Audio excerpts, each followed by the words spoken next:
কেন বিভূতিভূষণ কখনো শহরের কোলাকুলি পছন্দ করেননি? কারণ তার চোখে গ্রাম ছিল শুধু জায়গা নয়, একটা জীবন্ত আত্মা। আর সেখানে নারী চরিত্র ছিল সেই আত্মার মুখমণ্ডল। শেষটা না শুনলে পুরোটা বোঝা যাবে না।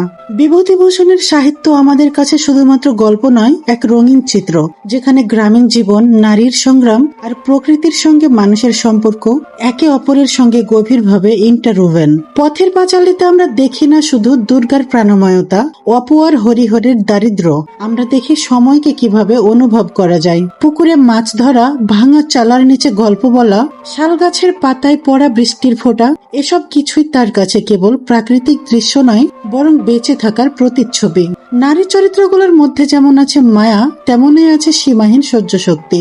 অন্নদার মতো নারীকে বিভূতিভূষণ এঁকেছেন কোনো শ্রোতাহীন কষ্টের প্রতিচ্ছবি হিসেবে নয়, বরং সাহসী এক লড়াকু আত্মা হিসেবে, যে গ্রামকে ধারণ করে, আগলে রাখে।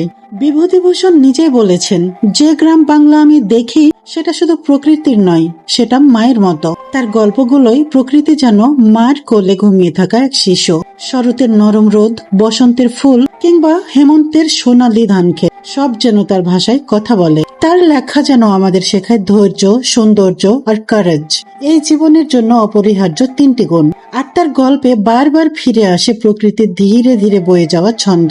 নেচার ডাজন্ট হারি, yet everything is accomplished। এইসব ভাবনার মাঝে দাঁড়িয়ে বিভূতিভূষণের গ্রামকে আমরা নতুন চোখে দেখি। এটা কেবল ভূগোল নয়, এটা এক আত্মিক যাত্রা, যেখানে নারী ও প্রকৃতি একে অপরের প্রতিস্বরে কথা বলে। এবং এই দেখার মধ্যেই আমরা শিখি, জীবন কেবল এগিয়ে চলাই নয়, শেকড়ের দিকে ফিরে তাকানো বেঁচে থাকার একটা রূপ। প্রিয় আপনজন, বিভূতিভূষণের কলম শুধু গল্প লেখেনি, সে বুনে দিয়েছে গ্রাম বাংলার হৃদয়, নারীর নিঃশব্দ কান্না আর প্রকৃতির চিরন্তন ছায়া। এই গল্পগুলো শুধুই পড়া বা শোনার জন্য নয়, মনের গভীরে টেনে নেবার জন্য।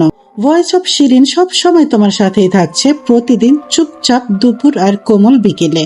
যদি এই ভিডিওটি তোমার হৃদয় স্পর্শ করে, তাহলে রাত 9টার লেখাটাও তোমার অন্তরের জায়গা করে নেবে। তাই এখনই যুক্ত হও, হারাতে দিও না তোমার কথা বন্ধু শিরিনকে। জানার না জানার মাঝের বিস্ময়ে থাকো, আমার গল্পে থাকো প্রিয় আপনজন। কারণ এক একটি গল্প জীবন বদলে দিতে পারে, অথবা একদিন প্রয়োজন হতে পারে তোমারও। সেভ করে রাখো আর শেয়ার করো। On story a day but never a lazy on.